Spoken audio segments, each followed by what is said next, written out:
Hey, do your knees just not feel the way that they used to? Do you have chronic knee pain? Hey, listen, I was there. I had Osgood-Schlatter's diagnosis, patellar tendinopathy diagnosis, years of chronic knee pain from beating them up, jumping, sprinting, playing basketball, getting hit, bonked into, etc., etc. So now in beginning my 40s, I'm pain-free and been able to do that through a number of different reasons. Like number one, I'd say prayer and spiritual freedom go top of the list, but also things like some neurologically based exercises. I train my eyes, I train my inner ear consistently, and I want to show you a neuromechanic exercise to take care of your peripheral nerves, because I know I sure benefit from taking care of mine. So if I do get a little ache or niggle here in the knees every once in a while, or a client does, this is one of our go-to exercises, and it's a saphenous nerve neuromechanic.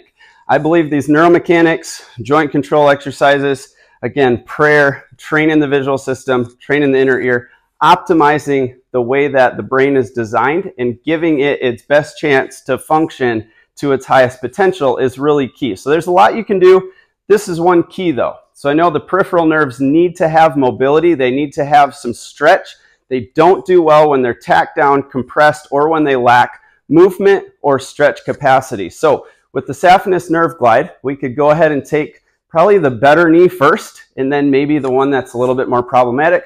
We're going to gently stretch the saphenous nerve on the good side by putting that foot back. We got the foot turned out, the big toe pressed down into the floor. A pelvic tuck, my pinky toes in the air. As I tuck the pelvis, I'm going to drive the hips forward a little bit, and all I'm looking for here is a 3 out of 10 stretch. So you might feel it in the inner thigh, you might feel it further down towards the knee, but somewhere in that back leg, when you feel a 3 out of 10 stretch intensity, that's all you need to go for, okay? If you don't feel a 3 out of 10 with this yet and the strong pelvic tuck, you might add in some gentle lateral bending through the spine or some gentle spinal rotation away from that back leg, okay?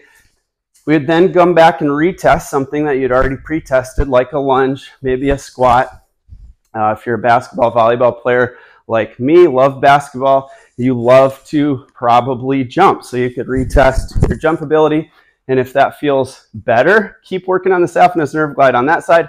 If it doesn't yet, we could also, of course, go after that second side. Okay, I hope this exercise helped. Remember to subscribe to the channel. We're going to continue to bring you neurologically based info on how to optimize your brain health and move better, move pain-free, and achieve your highest levels of performance possible.